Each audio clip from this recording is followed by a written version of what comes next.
95% से ज़्यादा स्टूडेंट जो केमिस्ट्री में स्ट्रगल करते हैं उनमें एक चीज़ कॉमन होती है, उनके बेसिक्स स्ट्रांग नहीं होते। इस वीडियो सीरीज़ में हम केमिस्ट्री के बेसिक्स को ऐसे समझेंगे कि भूलना इम्पॉसिबल हो जाएगा।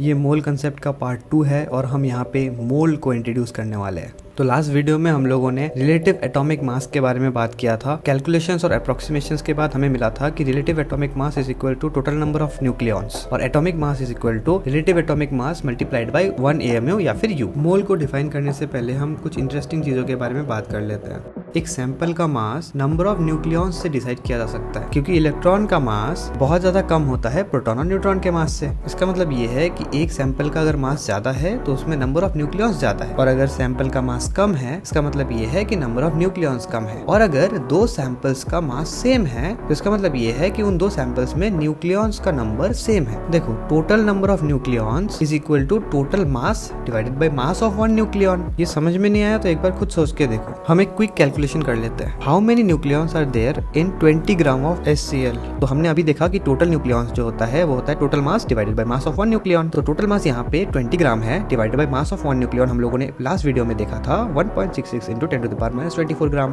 तो कैलकुलेशन के बाद ये बनता है 20 मल्टीप्लाइड बाय 6.02 इंटू 10⁻23। और ये जो 6.02 इंटू 10⁻23 है ये बहुत इंपॉर्टेंट नंबर है। इस नंबर को एवोगैड्रोस नंबर बोला जाता है। तो चलिए हम लोग फाइनली डिफाइन करते हैं मोल को। हिस्टोरिकली इस चीज को डिफाइन किया गया था number of atoms in 12 gram of carbon 12, but since 2019 इस डेफिनेशन को इंडिपेंडेंट ऑफ फिजिकल सैंपल्स बनाया गया। ये सब देखे कंफ्यूज होने की कोई जरूरत नहीं है, मैंने ये बोला for the sake of completion. जैसे हम लोगों को डजन पता है, मोल भी उसी तरीके से काम करता है, लेकिन ये एक बहुत बड़े नंबर को रिप्रेजेंट करता है जो कि यूजफुल है एटम्स और मॉलिक्यूल्स को काउंट करने के लिए। चलिए एक चीज वेरीफाई करके देखते हैं। Number of carbon atoms in 12 gram of C12 कितना होगा? तो चलिए फॉर्मूला यूज करते हैं। Total mass divided by mass of 1 C12 atom. Total mass है 12 ग्राम और मास ऑफ 1 C12 एटम है 12 AMU। कैलकुलेशन के बाद हमें पता चलता है कि ये वैल्यू आता है 6.02 इंटू 10⁻23 व्हिच इज Na, जो कि एवोगैड्रोस नंबर है। जैसे एक डजन एप्पल का मतलब होता है 12 एप्पल, वैसे ही एक मोल एप्पल का मतलब होगा 6.022 इंटू 10⁻23 एप्पल्स। अब मैं आपको एक बहुत ही इंटरेस्टिंग चीज बताता हूँ। अगर X एटम्स या मॉलिक्यूल्स का मास Y AMU हुआ तो X मोल एटम्स या मॉलिक्यूल्स का मास